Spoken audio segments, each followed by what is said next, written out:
மணிப்பூர்ல நடந்த பெண்களுக்கு உண்டான நீதி வாங்கி கொடுத்துட்டீங்களா வானதி? 3 வருஷம் ஆச்சு வழக்கு சிபிஐ கிட்ட இருக்கு. அதுல 2 பொண்ணு பாதிக்கப்பட்ட 2 பொண்ணுல ஒரு பொண்ணு இன்னைக்கு உயிரோடல. அத பத்தி பேசுங்களே பாப்போம்.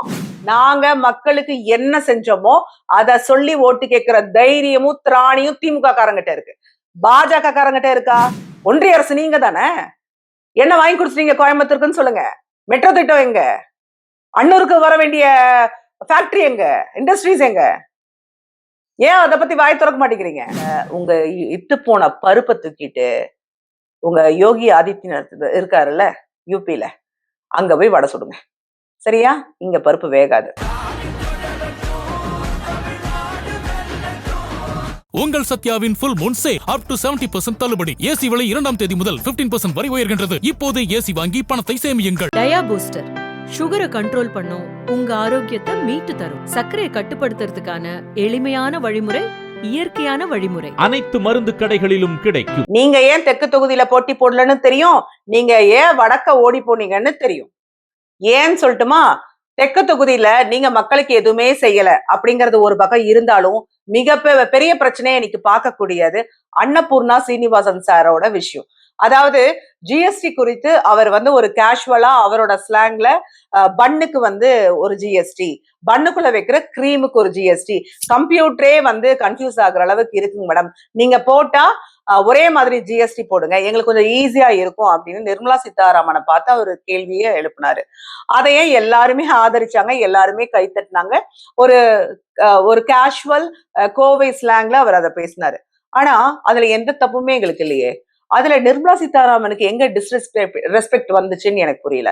அதாவது காரசாரமா விவாதம் பண்ணா கூட ஓகே, ஒரு பக்கம் இல்ல ரொம்ப எடுத்து பேசிட்டாரு அப்படிங்கிற மாதிரி நம்ம நினைக்கலாம். ஆனா ஒரு சாமானிய மக்கள், அதாவது ஒரு ஒரு அவ்வளோ பெரிய ஒரு தொழிலதிபர் சீனிவாசன் சார், அவரையே நீங்க தலகுனிஞ்சு நிர்மலா சீதாராமன் கிட்ட மன்னிப்பு கேட்க வச்ச வீடியோ வந்துச்சுல்ல, அன்னைக்கே உங்களுக்கு மக்கள் பிரதிநிதியா இருக்கிறதுக்கான தகுதி இல்ல. முதல்ல அதை புரிஞ்சுக்கோங்க. அதைய கோவை தெற்கு மக்கள் நல்லா ஞாபகம் வச்சிருக்காங்க. அந்த பயத்துலதான் நீங்க வடக்க ஓடி போனீங்க அப்படிங்கிறது எங்களுக்கு நல்லா தெரியும். 2வது ஒரு விஷயம் என்னன்னா, கோவை மாணவி பத்தி பேசியிருக்கீங்க. கோவை கல்லூரி மாணவிக்கு நடந்த துயர சம்பவம் உண்மையாலுமே வருத்தப்படக்கூடிய விஷயம்தான்.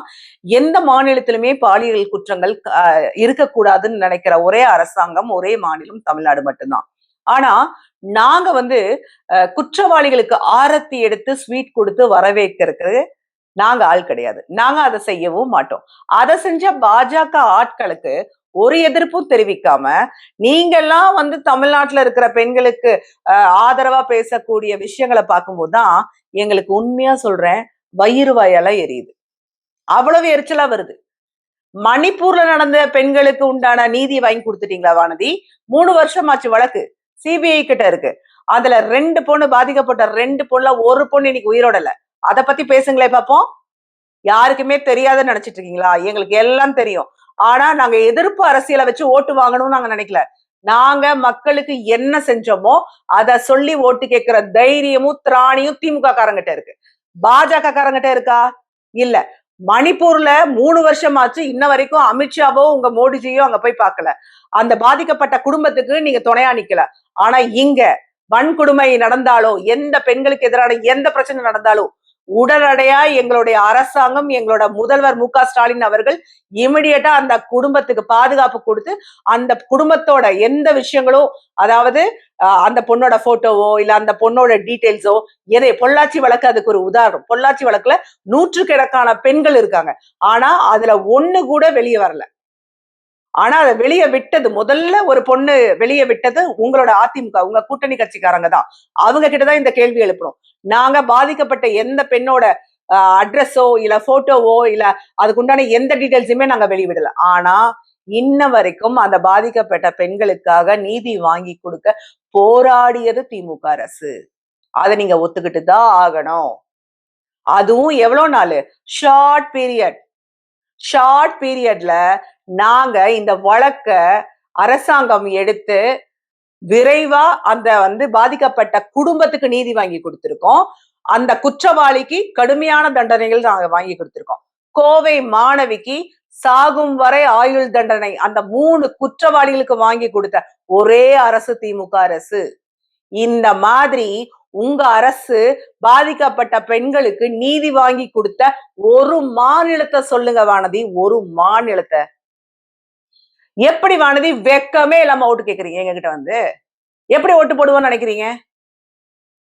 அதான் ஆனானப்பட்ட ஒரு தொழிலதிபரையே நீங்க மண்டிப்பட வச்சீங்கல்ல, அவர் மன்னிக்கலாம், கோவை மக்கள் நாங்க எப்படி மன்னிப்போம்? அந்த வீடியோவெல்லாம் நாங்க பார்த்தோம். அந்த வீடியோ வெளியிட்டது யாருன்னு உங்களுக்கு தெரியும். உங்க கட்சியில இருக்கிற ஒரு ஆள் தானே வெளியிட்டாரு. என்ன நினைச்சு உங்களுக்கு நாங்க ஓட்டு போடுறது? இந்த 5 வருஷத்துல மாநில அரசு தானே டிஎம்கே, ஒன்றிய அரசு நீங்க தானே. என்ன வாங்கி கொடுத்துட்டீங்க கோயம்புத்தூருக்குன்னு சொல்லுங்க. மெட்ரோ திட்டம் எங்க? அன்னூருக்கு வர வேண்டிய ஃபேக்டரி எங்க? இண்டஸ்ட்ரீஸ் எங்க? ஏன் அதை பத்தி வாய் திறக்க மாட்டேங்கிறீங்க? எங்களை எல்லாம் இன்னும் முட்டாளாவே வச்சிருக்கணும்னு நினைக்கிறீங்களா? எங்களுக்கு மாற்றம் வேணும் வானதி, எங்களுக்கு மாற்றம் வேணும். போதும். இந்த 10 வருஷம், இந்த 10 தொகுதியில உங்களோட பாஜக 10 வருஷம் ஆட்சி காலத்துல என்ன நடக்குதுன்னு நாங்க பார்த்துட்டோம். இந்த 10 தொகுதியில வின் பண்ண எந்த வேட்பாளருமே எங்களோட தொகுதிக்கு வர கிடையாது. ஓட்டு வாங்கறதுக்கு மட்டும்தான் வராங்க. ஓட்டு வாங்கிட்டு நாங்க யாருக்கிட்ட போய் கேட்கறது? அதாவது எம்எல்ஏ அப்படிங்கிறது ஒரு மக்கள் பிரதிநிதி, மக்களுக்காக சேவை பண்ணக்கூடிய பிரதிநிதிகள். ஆனா நீங்க ஓட்டு வாங்கிட்டு நீங்க உங்க கட்சி வேலை செய்யறதுக்கு போயிடுறீங்க. கட்சி வேலை செய்ய கட்சி பதவி வாங்கிட்டு வேலை செய்யுங்க வானதி. அப்புறம் எதுக்கு உங்களை நாங்க மக்கள் பிரதிநிதியை தேர்ந்தெடுக்கணும்? நீங்க தெற்கு தொகுதிக்கு என்ன என்ன என்ன பண்ணிருக்கீங்க இந்த 5 வருஷம்லன்னு அம்மன் அர்ஜுனன் கிட்ட சொல்லி ஓட்டு வாங்க சொல்லுங்க. வடக்கு தொகுதியில நின்ன வேட்பாளர்கிட்ட கேட்டு அந்த 5 வருஷம் அவங்க அந்த தொகுதிக்கு என்ன செஞ்சான்னு கேட்டு ஓட்டு வாங்குங்க. ஏன் அதெல்லாம் பண்ண மாட்டேங்கிறீங்க? பாலியல் வன்கொடுமை பத்தி தயவு செய்து பேசாதீங்க. அதையெல்லாம் கேட்டு இன்னும் நம்புறதுக்கு நான் ஒண்ணும் முட்டாள் கூட்டம் கிடையாது. எங்களுக்கு எங்க தொகுதியில நாங்க கூப்பிட்டா எங்களுக்காக ஓடி வர எம்எல்ஏக்கள் தான் எங்களுக்கு வேணும். கட்சி வேலை செய்யற எம்எல்ஏக்கள் எங்களுக்கு வேண்டாம். போதும் நாங்க பட்ட வரைக்கும். நீங்களாம் வந்து எம்எல்ஏ ஆகிட்டு போய் அவங்க கட்சி வேலையை பார்த்துக்கிட்டு கட்சி ஆபீஸ்ல உட்காந்துக்குவீங்க. ஜாலியா உங்க தொழிலை பார்த்துட்டு உட்காந்துக்குவீங்க. ஆனா நாங்க எங்க பகுதியில எங்களுக்கு ஒரு விஷயம் ஏதாவது தேவைன்னா நான் திமுக காரங்க தான் போய் நிக்கிறேன். கொரோனா காலத்தை எடுத்துக்கோங்களேன். கொரோனா காலத்துல எந்த பாஜக கார வந்து மக்களுக்காக உதவி செஞ்சான ஒரு விஷயம் சொல்லுங்க வானதி. திமுக காரனை கேளுங்க. கொரோனால அதாவது சாப்பாட்டுக்கு வழி இல்லாம கஷ்டப்படும் போது வண்டி எடுத்துக்கிட்டு, அதாவது எல்லா தொகுதி வாரியா ஒவ்வொரு ஊராட்சி ஒவ்வொரு பேரூராட்சின்னு சொல்லி வண்டியை வச்சுக்கிட்டு அந்த மக்களுக்கெல்லாம் காய்கறி கொண்டு போய் கொடுத்தவன் திமுக காரன். அதை நாங்க மறக்க முடியுமா? பதில் சொல்லுங்க. அதே மாதிரி இன்ஜெக்ஷன், கோவிட் இன்ஜெக்ஷன் அரசாங்கம் போடும்போது எங்களுக்கு ரிஸ்க் எடுத்தாலும் பரவாயில்ல திமுக காரன் போய் நின்னாங்க. நின்னு அந்த வெயில்ல மக்கள் நிக்கிறாங்களேன்னு பிஸ்கட்டும் தண்ணியும் வாங்கி கொடுத்து அந்த மக்களை பாதுகாக்க வச்சு அந்த மக்களுக்கு இன்ஜெக்ஷன் போட்ட வச்சு அந்த மக்களுக்கு வேணுங்கிறத உதவி செஞ்சவன் திமுக காரன். இந்த அரசாங்கம் மக்கள் வந்து வெளியில போய் அலையக்கூடாது, பணத்துக்கு கஷ்டப்படக்கூடாது 4000 ரூபாய் உதவித்தொகை கொடுத்தது கொரோனா காலத்துல எங்களோட திமுக அரசாங்கம். அப்படி மக்களுக்கு எதையுமே செய்யாம நீங்க ஓட்டு கேட்டா ஓட்டு போடுவீங்கன்னு நினைக்கிறீங்கல்ல, நாங்க போடுவோம்னு நினைக்கிறீங்கல்ல, அதுவே ரொம்ப பெரிய முட்டாள். அதாவது நீங்க ஒரு பெரிய முட்டாள்தனமா இருக்கீங்கன்னு சொல்றேன். எங்களை முட்டாளாக்க முடியாது, நீங்க முட்டாளுன்னு நான் சொல்றேன். இந்த மாதிரி பல விஷயத்துல நான் சொல்ல முடியும். ஒன்றிய பாஜக அரசு கொண்டு வந்த அந்த எஸ்ஐஆர் ஃபார்ம் நீங்க தானே கொண்டு வந்தீங்க. உங்க வார்டுக்குள்ள உங்க தொகுதிக்குள்ள எத்தனை பாஜக காரன் போய் மக்களுக்கு வேலை செஞ்சு கொடுத்தாங்க? மக்கள் எவ்வளவு அவதிப்பட்டாங்க. தன்னோட ஓட்டை பாதுகாக்கணும், தன்னோட ஓட்டை தக்க வைக்கணும், தனக்கு விரும்பிய தலைவர்களை தேர்ந்தெடுக்கணும்னு நினைச்சு அந்த மக்கள் எல்லாம் அவதிப்படும் போது நீங்க எங்க போனீங்க வானதி? உங்க தொகுதியில எத்தனை பாஜக காரங்க நின்று அந்த மக்களுக்கு சேவை செஞ்சாங்கன்னு நீங்க உங்களால சொல்ல முடியுமா? இந்த மாதிரி கஷ்டப்படுற காலத்திலையும் மக்களுக்கு தேவையான காலத்திலையும் உதவி செஞ்சவன் திமுக காரன் மட்டும்தான். எங்களோட முதல்வர் அவர்கள் வந்து 10 தொகுதி போனாலும் 10 தொகுதியை நாங்க இழந்தாலும் கோவை மக்களை எங்க முதல்வர் கைவிடாம 8200 கோடி ரூபாய் இந்த கோவை வளர்ச்சிக்காக அவர் கொடுத்திருக்கார். அதுல என்னென்ன வளர்ச்சிகள் இருக்குங்கிற பட்டியலை நான் தனி வீடியோவை போடுறேன். அதனால எதிர்ப்பு அரசியலும் அடுத்தவனை பத்தி திட்டி போட்டோம்னா வியூஸ் வரும், மக்கள் ரசிப்பாங்கன்னு நினைக்கிற மனநிலையெல்லாம் மாத்துங்க. மக்கள் ரொம்ப விவரமாயிட்டாங்க.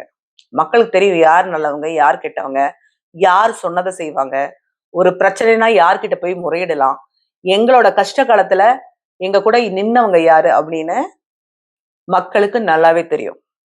அதனால உங்க இட்டு போன பருப்பை தூக்கிட்டு உங்க யோகி ஆதித்யநாத் இருக்காருல்ல யூபில, அங்க போய் வடை சுடுங்க.